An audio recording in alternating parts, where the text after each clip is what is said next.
Okay, it is 1:01 Eastern. We will go ahead and get started. Thank you again, everyone, for taking the time out of your busy days to join us today. Today's webinar is brought to you by Intrado, and the topic that we'll be talking about is tackling telephony denial of service in 911. We have excellent presenters for you today. You will be joined with John Snap, VP of Technology, and Mark Cravens, Senior Product Manager of Next Gen 911. So without further ado, I'm going to pass the ball over to you guys to go ahead and get started. Real quick, actually, if you do have any questions throughout this webinar, please use the Q&A chat feature up in the top middle panel of your Microsoft Teams app. We will tackle questions at the end of the webinar. Thank you very much, Marie. And good morning and afternoon for everybody out there, depending on which coast you're on. So give you a little bit about ourselves. So myself, John Snap, VP of Technology here at Intrado. I've been at Intrado now for a little over 20 years. Started in 911 back in 98, actually. I come with a background of a wireless carrier. I was at a very small carrier. I'm one of the smallest in the country when I started, then moved to, at that time, the largest carrier out in Seattle, which was McCall, that became AT&T Wireless. And I got involved on doing the wireless 911 phase 1 out there and did the standards for wireless phase 2 and the deployments starting with wireless phase 2. Since then, I've been looking at all functions of the 911 from the carrier side through down to the PSAP side, particularly around location and sort of the delivery of calls. I'll now pass it over to my colleague, Mr. Cravens. Well, good morning and good afternoon, everyone. I'm Mark Cravens, Senior Product Manager for Next Gen 911 here at Intrado. I started my career at Sprint, had a long career at Sprint, United even before Sprint, before coming into Intrado. And so have been in the industry, the telecom industry, really all of my career, specifically for Intrado for the last 4 years. In emergency services. So and looking forward to the conversations today and presenting. So thanks a lot for everyone for joining. Thank you, Mark. So we're going to talk today a little bit, as Marie said, we're telephony denial of service. But before that, I'm going to go over a little bit about Intrado. I'm sure everybody on this call knows something about Intrado, but you may not understand the full aspect of what we do. We really deal with 3 areas. We deal with the area where we're working with the carriers on actually the receipt, location, transmission of the 911 calls. In the middle, the ESI nets on receiving the calls and sort of traversing those across the network. And then on the on the side on actually receiving the calls of the PSAPs and services there. We've been in business for over 40 years now, and we have presence in over 45 states. Altogether, we're really working with over 2,800 PSAPs across the country. We're also doing even some international work today. Process of calls, we've had over 130 million next generation 911 calls are actually delivered. We deal with 400 million 911 transactions annually. We're involved in a large percent, one way or another, of many of the 911 calls that are placed every single day. We're in 65% of the 911 markets deployed with our next gen solution, and 60% of the 911 calls across the U.S. Largest NGCS provider. Big part is we were the first deployed text to 911. And we're a company of around 1,000 or so employees.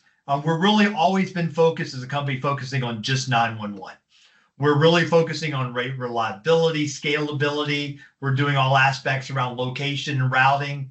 And altogether, we're really supporting over 370 different telecommunication companies across the country. But let's get into sort of the meat of this, of telephony denial of service, or TDoS. What really is TDoS? What is really the definition of it? What does it really mean? And it's a telephony denial of service is an attack that affects the phone systems. We often hear about DOS attacks, which is often an attack against your IT infrastructure or your routers or your internet connections, and more of an IP attack. A TDoS is really an attack that's on the phone system that's trying to make it unavailable for the intended user, typically by overwhelming the phone system for a large amount of calls or continuous or sequential attacks. Similar to what a DOS attack is, but on the phone system. The difference is it may be an attack that's not a large number of calls, but because it's overwhelming the call takers, that will still be a TDoS attack. The reasons, why are we seeing TDoS attacks? Many cases we're seeing in other areas financial extortion schemes, where they're saying, we're not going to stop this unless you pay us a certain amount of money. Very common, we've seen in the past, malicious mischief. And so people are doing it not really to extort money, but just because they found they could, and they're causing problems. That was a famous attack that I'll talk about that occurred in the past. Hackavism, to advance political social causes. This is a lot of what we're seeing today. We're seeing this from international players, foreign actors, foreign state actors, where they're attacking the systems for somewhat unknown reasons that we may not know about. But these are a lot of attacks, and these are the very worrisome attacks, where they may be attacking a specific PSAP or a specific network to take it down for unknown reasons. A lot of the foreign state actor, we see some of these attacks coming from overseas. Another very worrisome one would be a redirection of resources. And then sort of the idea that reasons where you're trying to impact response times to some degree. We'll talk a little bit about the different profiles here. You really either have a direct attack where you're seeing a lot of calls coming from one source or so on, or a continuous source that's attacking one specific destination. Or you may see distributed attacks where you're really compromising devices, generating many calls, overwhelming the destination. We've seen both of these type of the type of attacks happening, and I'll talk about sort of the scenarios where they are. Both of them are sort of equally dangerous in what may happen, but they have sort of different impacts and different ways we may be able to deal with them. Some of the big aspects are we need to be able to detect them, and we need to be able to mitigate those. And we're going to talk about a little bit of those options here today. So let's talk about sort of this one type of attack that we had, and this was fairly it occurred in the past. It was attack vectors against the 911 system. It was a malware attack. This happened back in the past. This was in 2016, and it was in the PSAPs in 12 different states were targeted by a widespread attack. It was really a phone. It was an iPhone type device. It was a link on there, and it was infected the phones. The phones were repeatedly calling 911, totally overwhelming the PSAPs in those areas. And it lasted for 3 days. It's a very hard attack to be able to go out and find and shut it down, because it was affecting multiple devices. So it's really malware hitting that device. As we look at it now on how many millions of devices that we have out there across the nation, a malware attack getting on individual phones could be very disastrous coming across. This exact problem has been fixed in the phones, but we could see this occur again. And this is probably the most difficult one to be able to detect and even to be able to mitigate that we have, because it's really a distributed type of attack from multiple devices. This type of attack came through, made the calls were being placed and coming through the network. So totally overwhelming the PSAPs that were there. It was coming across from a wireless carrier through the dedicated trunks of the 911 network into the PSAPs. Another type of system, and this is what we're seeing happening much more often, is a hacking attack. And so an example of what happened here, and this one to me is probably the more likely to occur that we're having. In one situation, a hospital PBS was hacked. It was hacked by a foreign actor. We actually saw it coming from a little bit of the Middle East area. And what they did is they hacked into the hospital's PBX. And they went in and they continuously made 911 calls. The calls came through a VoIP carrier, a sort of a wireline VoIP carrier at that point, came into the 911 network, came into the PSAPs. They were making the call over and over and over again. And the hard part of this one is one of the challenges is you got to be able to detect it. We were able to detect it by saying, hey, we're getting a bunch of calls. But then there's the next challenge. Where is it coming from? What is the carriers coming from? How do we go and shut it down at the source? What's the spigots? What are the controls we have to be able to turn this down? These calls came over again and again and again and again, and it's coming from the same number, but it's coming to different call takers in the PSAP, completely overwhelming the PSAP and tying up most of their trunks as the calls were repeated over and over again. This is the type of one that worries me because it's, as we're seeing a lot of attacks today on cyber type attacks, healthcare has been attacked. The PBXs are being attacked. So this is any low sort of an area that's easy to be hacked into or doesn't have good defenses, good firewalls, is an avenue to get these calls into the PSAP. And these are sort of the attack vector. Your least protected area can completely overwhelm an entire PSAP with traffic coming in. So it doesn't take much to create a lot of call traffic coming in the network. This was one PBX that completely overwhelmed the PSAP. One that's also that we see happening quite a lot is using the VoIP network out there. And this is probably the easiest one that can be done and the one that worries me quite a bit too. Very much like the past one that was a PBX, but now you're not having to hack into another system. With the voice providers today, you can get a phone number. Somebody could easily get a phone number with stolen credit cards and such, and they can provide 911 service on that.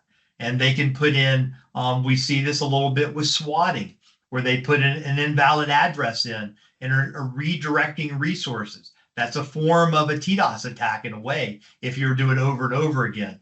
But they can change the information and they can make a call through a VoIP carrier into the network, into the PSAP.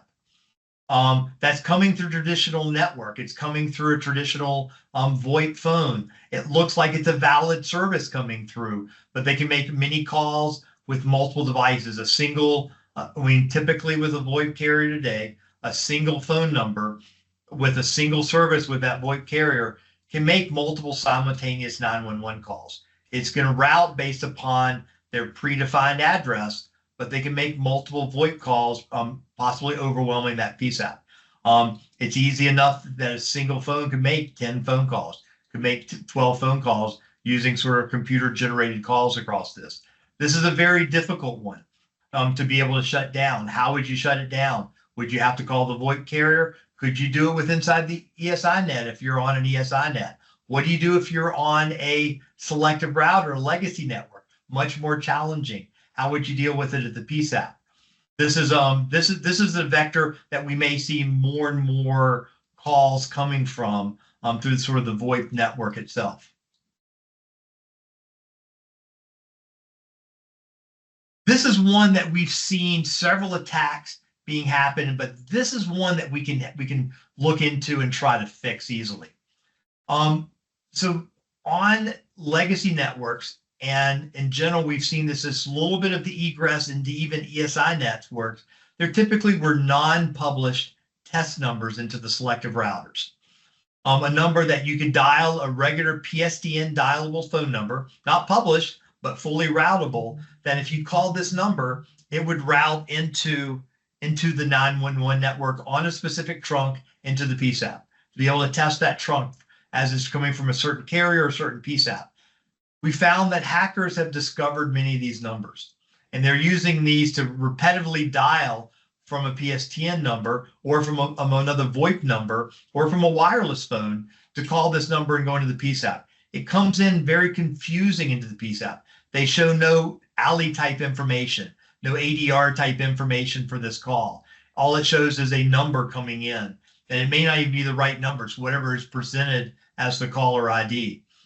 These are things that many times on the legacy network, on the selective routers, people have completely forgotten about. And the people that have originally set these up and maintained these have long since retired. But many of these numbers exist out there and are not needed as much anymore, and are probably more of a risk and something that we can look at of trying to shut down. Administrative lines. This is one where we've seen a lot of the attacks occur, and it's probably one of the more difficult ways of dealing with it, other than procedures. So a lot of PSAPs have been impacted with the people calling in. We see this for swatting type instances where they're calling on the admin lines, or they're simply dialing into it.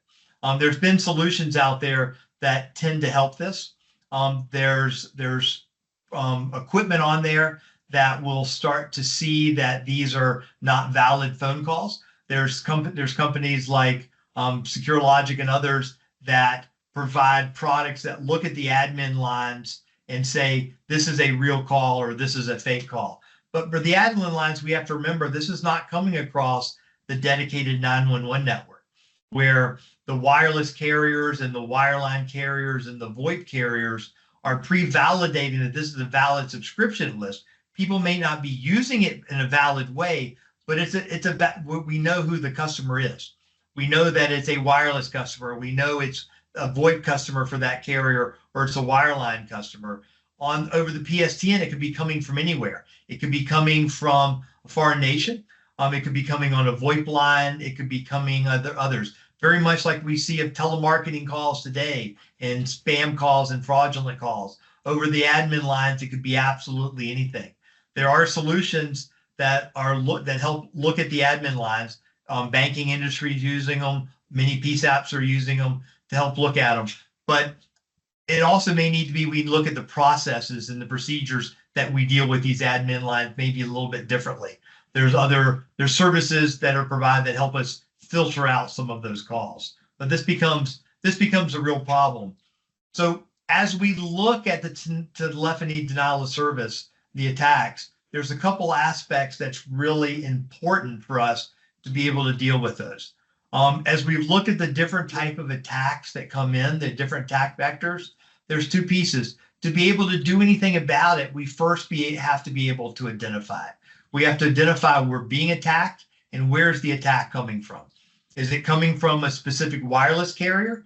Is it coming from a specific VoIP carrier? Is it coming from a specific individual number? What is the attack? And that's one of the big parts is simply detecting what the attack is, and in a more automated method. And then the other method is, once you know what the attack is, that you're having one, and a little bit of where it's coming from, spigots and knobs and valves to be able to mitigate and shut down that attack. How might you be able to shut it down? Can you shut down the traffic from a specific carrier that you may not want to shut it down, but you may want to redirect it somewhere? Or can you redirect traffic from a specific caller that you may send it to a different queue or an IVR, or do something with it? As we look at denial of services, there's sort of different aspects of where it is. We want to make sure that a denial of service attack, as it's coming through, there's 2 points of protection. We want to make sure it doesn't take down the entire network, that there's such a large amount of traffic that the network can't handle it itself. It may be coming in multiple places. But we also, what we think of is at a PSAP level itself, what the network may not see as a bad telephony denial of service attack, because it can really handle the traffic. For a PSAP, it may be catastrophic in itself. If you only have 9 call takers, 9 calls coming in simultaneously into the PSAP that are fraudulent is a denial of service attack for you. May not affect the ESI net or the selective router, but it takes down that PSAP. So the mitigation, how you may deal with it, may be different in the PSAP on how you may have to deal with it for this sort of a denial of service attack. It may be handled differently from how you deal with it in the ESI net. I'm going to now pass this on to Mark, and he's going to talk a lot about how we can deal with this, how we can detect it and mitigate it within the ESI net itself. Thanks, John. So yeah, as you saw, John kind of set up the different attack vectors that could happen where a TDoS could come through. Let's just talk a little bit about the process and kind of what PSAPs have to deal with and how they have to address things. So when we look at kind of the threats and the mitigation options there, you see there's a number of threat actors on that left column. So John named many of them as he was going through the slides. Certainly you have mobile phone callers that are using burner phones. They haven't been identified to a customer. They've just been purchased at a local store and used. You have voice over IP callers that are calling on their computer to try and hack in. You've got the hijacked PBX calls that John was referring to. And then you even have malfunctioning devices. So there's been cases where I think Texas had a case where the elevator happened to contact the PSAP. The elevator phone was in some sort of mode where it was continuously trying to contact the 911 center. And so any number of things could be an actual threat themselves, or could just be benign, like a malfunctioning device in that sense. And so certainly with the, these kind of make up the different threat types of calls with the, either the caller will continuously call and hang up multiple times with the intent to kind of seize all of the inbound lines and tie them up, busy them out.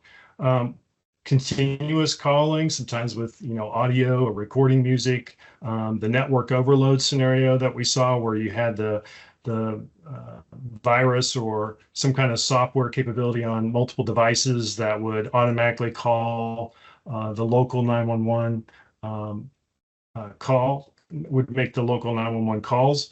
You had exploiting using existing phone numbers, so the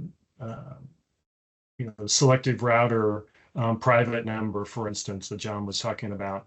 And then, trying to connect multiple 911 centers together in a conferencing method, again, also mentioned. So in terms of the mitigation for that PSAPs have really had, it's been very limited. And so obviously you want to address, agent training so that the agent has a clear understanding of what options are available to them and how they could treat, different types of threat calls.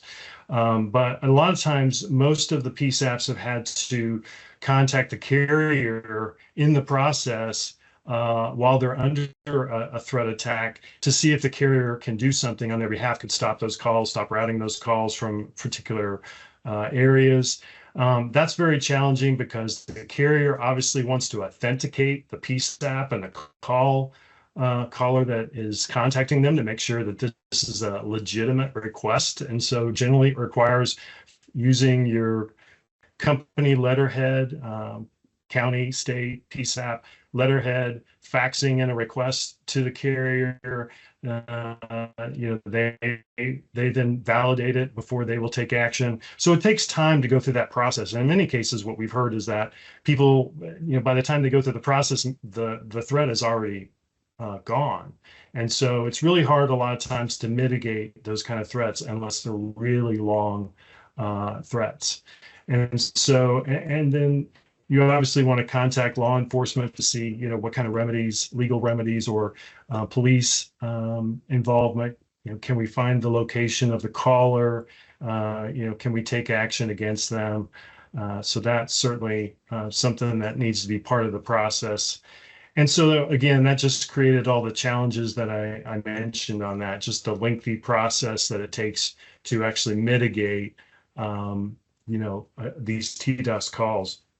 The other thing that's coming out as part of this conversation as we hear is really nuisance callers. And nuisance callers, I'll talk a little bit more about it in future slides, but what we're seeing is a lot of PSAPs have known entities, known persons in their region, in their state, or in their county, in their area that they tend to support, and they call them on a frequent basis. They're unfortunately, the PSAP is their social network, and they like to talk to them on a regular basis. And again, they're known, they call in regularly, and unfortunately they tie up agent resources.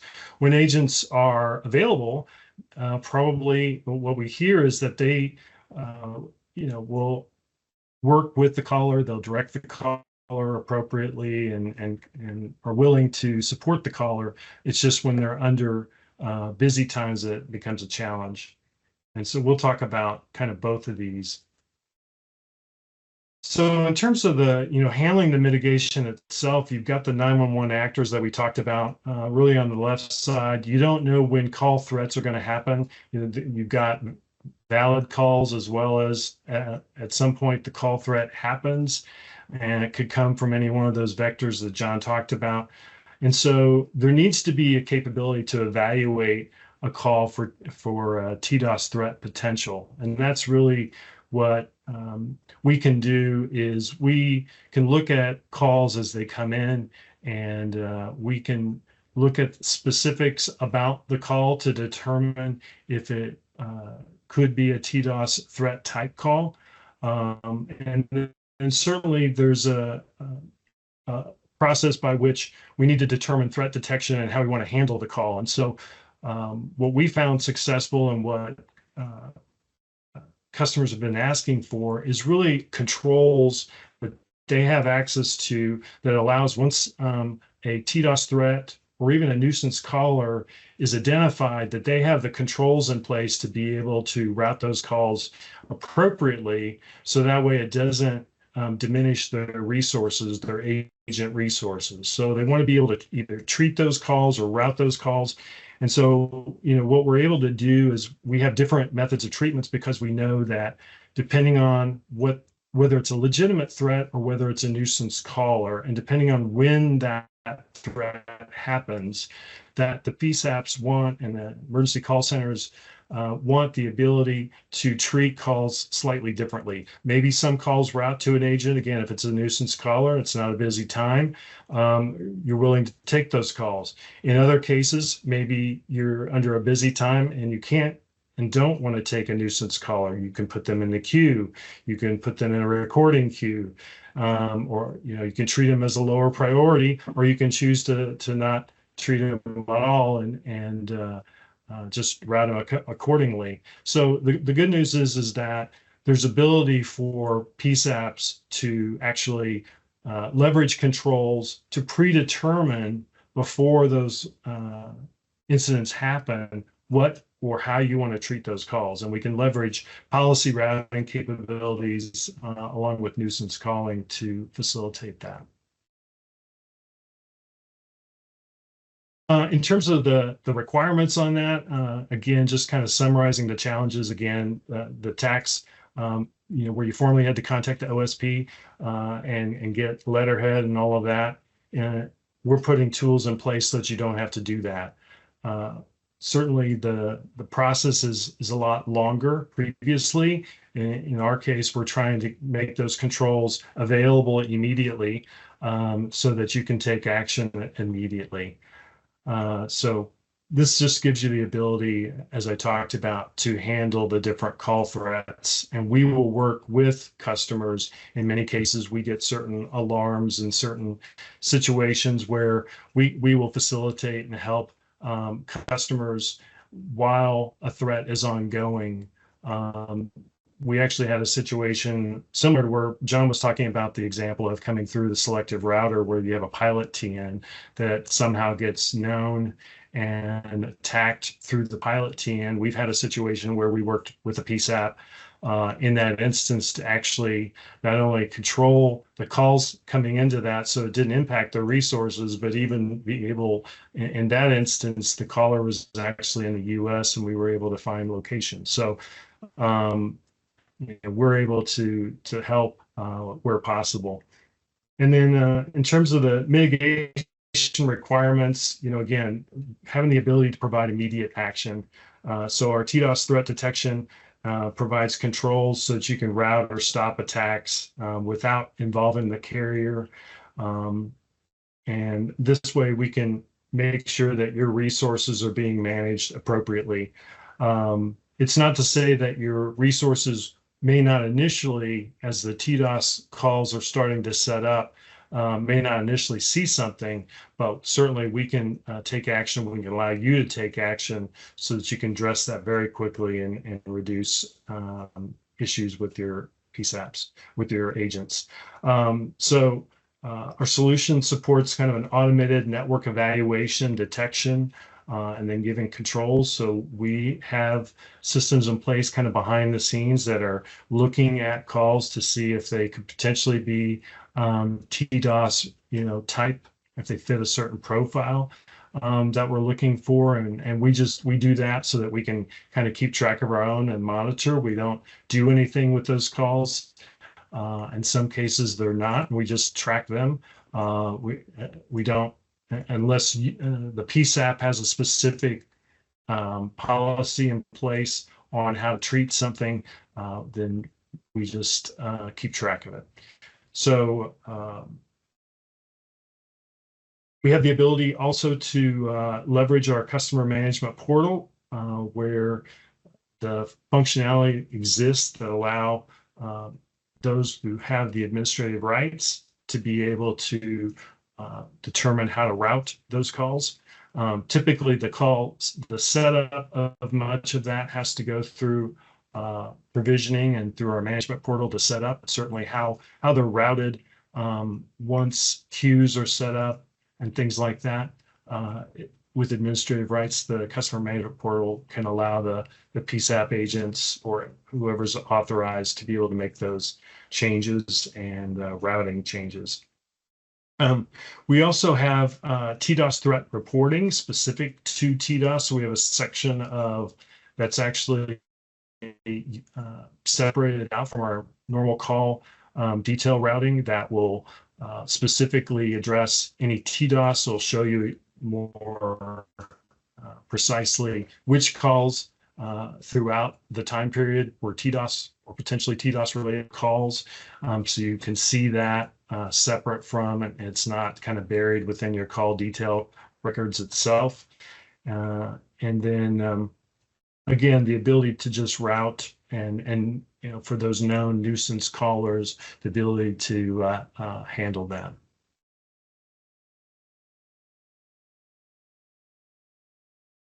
Let's talk about swatting, because when we have the conversation around TDoS and telephony denial of service and nuisance callers and things like that, well, then the call's like, well, how do we address swatting? Swatting's a big thing in the industry, and so let me just address that and talk a little bit about what's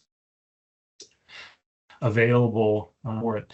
In terms of swatting, obviously, SWAT is part of the SWAT team, right? The Special Weapons and Tactics team. And then the idea is that a 911 caller fraudulently would report a serious criminal threat, a violent situation. Typically, what they'll say is that, so the caller that calls in will represent themselves. They'll misrepresent themselves. They'll say, I've got a hostage here and I'm going to take, some lethal action against them.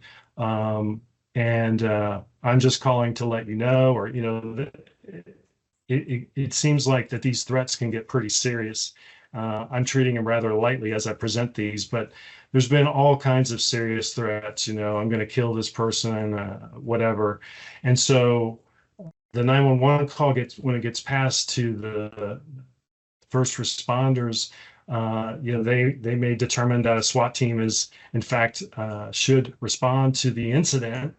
And that's the whole goal of the person who made the call, was they wanted to SWAT their neighbor, or they wanted to SWAT some personality or some celebrity or something like that.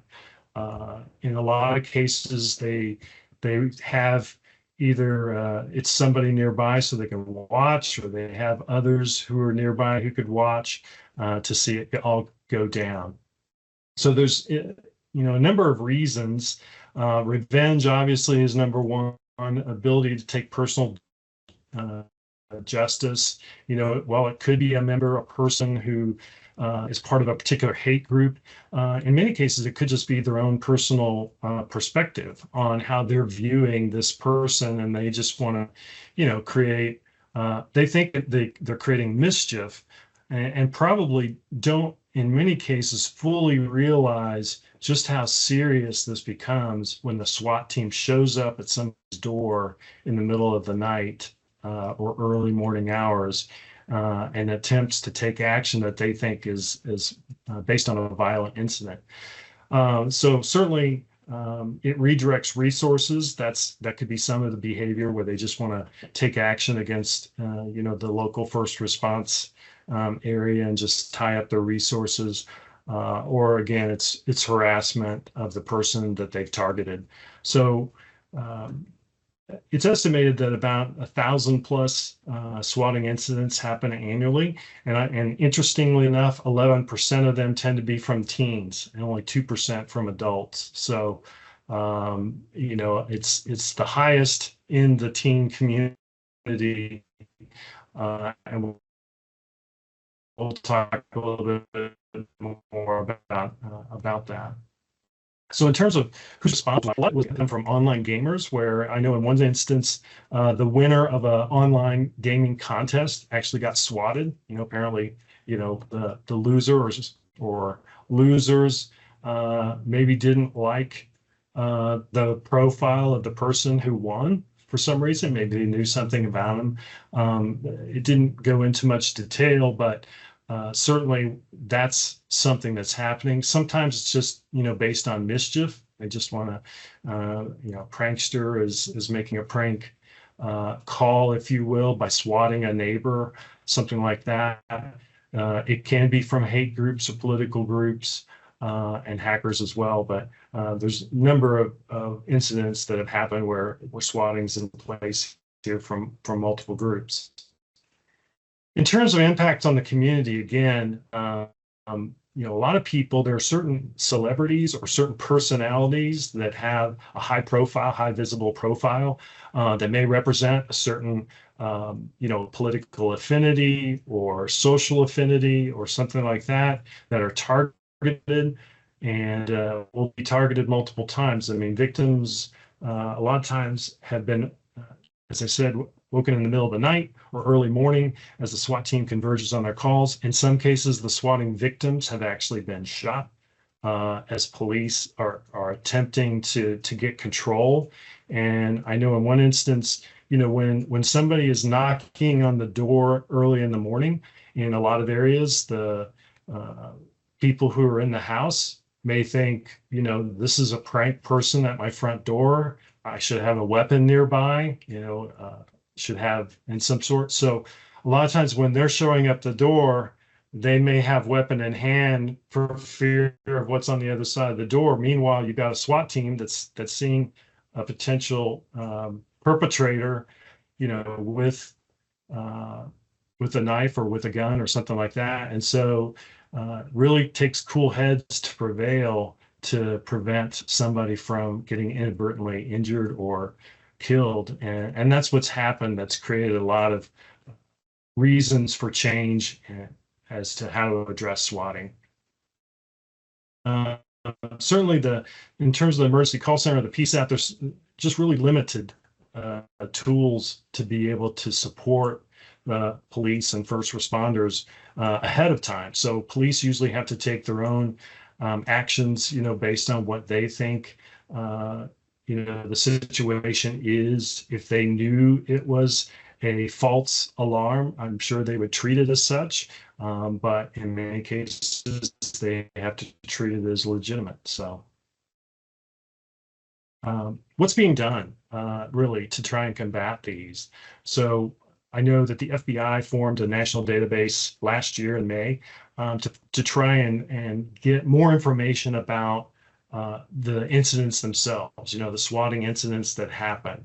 And in a lot of cases, what that's being used for is so they can kind of determine what the next steps are.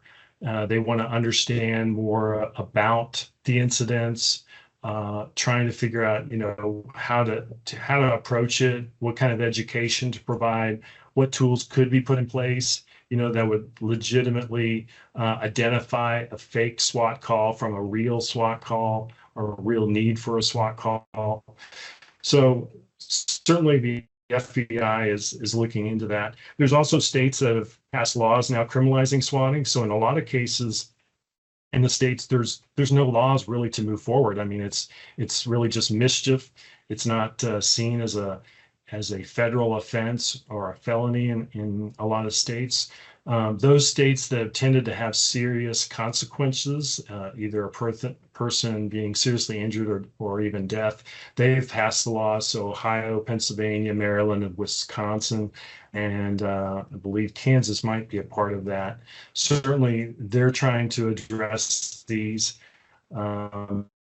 Michigan has high fines, prison time for those convicted, and so we're seeing that law enforcement have been able to capture squatters, and I'm showing some examples here of those that have been captured as a result of it, where they followed up and after they determined and hopefully had no incident from the fake SWAT call, after those resources were used and then turned over to investigators to investigate. In many cases, they were able to find the perpetrator and be able to take action against them. So, but again, sometimes depending on state laws, that action can be limited. So really what needs to happen is there just needs to be an outcry to pass federal swatting laws through Congress and certainly state laws to make sure that there is felony convictions for this, for these acts, so that people will take it seriously and not just treat it as minor mischief. We talked a little bit about the FBI database, how it's meant to facilitate collaboration across the agencies. They try to analyze the data, identify patterns and trends. They want to work with law enforcement across the nation to be able to assist them where possible. I know some of the conversation has been around creating a national database. Some states have done this. I'll talk about that on the next slide, where you could, if you're a potential victim, let's say you're a personality, you're a celebrity, and you believe that or you are aware that there are groups against you, maybe you believe could be a potential victim in some instances for being swatted, then you could put your name on a database. And the idea is that the database was available to PSAPs, emergency communication, that if they could look up and see, well, is this request against one of these people? And if it is, maybe we should take additional steps to validate and verify whether the person is under any kind of threat. What could we do there to mitigate some of that? So certainly what we hope comes out of this is just more preventive strategies and support training and resource allocation on how to address it. I talked about the swatting victims registry where you could do this. Seattle was the first in the nation to actually adopt it, and they put that in place to reduce swatting incidents against people who could be understood as victims of that. Wichita, Kansas also adopted a similar registry after, unfortunately, police shot and killed a swatting victim on the front porch of their home. So again, it would be very challenging. You could imagine with guns or with weapons face to face and trying to figure out if this is legitimate or not. So that's really it. I want to make sure that you're aware of the capabilities that not only Intrado has, but certainly capabilities within the industry. And so be happy to take more questions and even set up time to talk in more detail about some of the capabilities. Thanks again. Awesome. Maria, I'll turn it back over to you. Yeah. Yeah, thank you guys so much. All right. Just as a reminder, if anyone in the audience has questions, please use the Q&A feature in the top middle panel of the Microsoft Teams app. Let's see here. Our first question: what options do you provide to address known callers specifically? Yeah, so I was talking a little bit about in our customer management portal, we put in place, because we've heard from customers that, there are people that maybe they have disability, mental disability, of some sort. They're friendly, they're harmless for the most part. They just, unfortunately, they call it the wrong times and agent resources. And so after hearing that, we put in place where you can put in the identity of that call. You could put in place different routing policies that you want to do for that call, depending on the situation. And then once that's set up, if the caller's coming in, it can automatically route to the appropriate treatment, or if you want to have a series of routes to different treatments, then you could do that as well. But certainly it could be time of day based. Again, you're following policy routing rules, you have a lot of options there where, in the known busy times, you might want to route those calls specifically to a recording queue, or specifically to, put them low in the queue line or something. So you have those capabilities. But in other times, during areas where you typically don't have a lot of calls, you could send them on to an agent, and an agent can talk to them as they have in the past. And so the benefit is that you have a way of managing your resources with those kind of known callers. So we can do that through the identity of them knowing the call.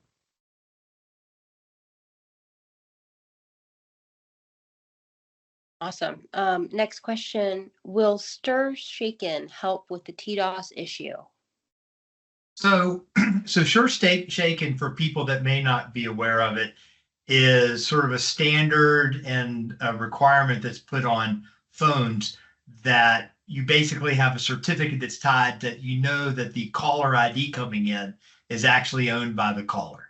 And as we look at a lot of the phones that we have, calls you see today, where you see on your phone it says likely spam or other things, I'm sure stir shaken is helping a lot in that aspect on identifying that this number is really who they say they are, or this number may not be known. Prior to sure shaken, just to let it be known, on a VoIP line with many carriers, you could put down anything you wanted to as a provider of what the caller ID was. And so anything could be passed, and that was being utilized. And that's what you see a lot today with sort of spammers, even some international ones are able to come in and get that number across. So sure, stir shaken is helping that a lot. But as we move to 911, we're not running across the PSTN. We're running across a dedicated network. So these calls are already coming in from a known carrier that has a known agreement with the user. So they're valid calls. So effectively, they would all pass the stir shaken kind of requirements. So it doesn't really help anything about the 911 calls coming across the native 911 network. We can do validation, but because there's already dedicated connections from the carriers and already a relationship from the carrier to the customer calling, it's effectively doing the same thing that stir shaken is doing. Where it does help is on the admin lines. So that's what a lot of those other providers that are out there are looking at, the attestation levels of stir shaken, of the stir shaken, stir, to look at what is the chance that this is a real caller or not? Is this a valid? Are they coming through as a valid user? But it's not necessarily helping on the 911 trunks. One thing that does, I sort of add a little bit onto this beyond stir shaken, is the aspect of things that will help a lot on identifying some of the callers, is actually the idea of us moving away from legacy selective routers and moving on to ESI nets in general. On a selective router with a wireless call and a voice call, sort of as Mark was talking about, we want to identify individual users and we can block things. One of the challenges is today, if it's coming across a legacy selective router, or even an ESI net where it's coming in from a legacy carrier, where they're using a pseudo-ANI, like a wireless carrier is using an ESRK, they're not routing at I3 yet, or a VoIP carrier is coming through using an ESQK, a pseudo-ANI. We don't know who that caller is until we query back into the network. So we don't know, we see an ANI, but it's different for every call, even though the user may be exactly the same. As the carriers transition to I3 And as the PSAPs, in addition, move to an ESI net, which is I3, this gives us a lot more controls of these things where Mark was talking about, that we can move some of these checks and functions back into the ESI-net. So one of the things that's going to help a lot with TDoS is our full transition to I3 and our full transition to ESI nets, to help people be able to put some of these controls further back into the ESI net to identify, particularly around nuisance calls and attacks from a single number, like the hospital number and such. Sorry, I answered a question and then answered another question that wasn't even asked. Thank you. Last question. How does your platform allow the PSAPs to address nuanced callers more specifically? So I think I may have addressed that before, with just on that you can set up routing queues. So we can have queues set up based on your call handling queue lines, queues that you've had set up from your how you want to route calls today. We can mimic those so that calls are routed directly to those queues, based on policy routing and the capabilities we have with nuisance calling. You can identify, information about the caller's identity through their telephone number or such that when you see that, then it'll route to the specific queue based on, policy routing of time of day or day of week, or, if you have someone that has specificity to when and how they call, then you can address that through the policy routing capabilities that not only we have available today, we're continuing to even improve upon those moving forward. The other thing is you can also control the time frame in terms of how long you want to treat that call. So kind of going back to the TDoS scenario, if there's, as you want to treat that call, because it could, as John was talking about, stir shaken may not help to identify the legitimacy of the caller, and it could be a burner phone, or it could be somebody seizing the calling ID from a legitimate user or potential 911 caller, future caller. You don't want to have those controls in place forever. You may want to limit the time frame of when you want to treat those calls. So in other words, while you're under the TDoS attack, yes, you want to treat those calls as long as you think that the attack will last. Maybe it's 15 minutes or 30 minutes, maybe it's longer or shorter. You can determine what that time frame is, and then that would allow the legitimate caller, after the threat is over, it allows a legitimate caller who happened to be using that telephone number to then be able to make a legitimate 911 call. It would not be treated as a TDoS call because, again, they were misusing the ANI or the telephone number of the caller when they first called in with the threat. So we have the capabilities to be able to address that and put the controls in place that for the PSAP to choose how to do that.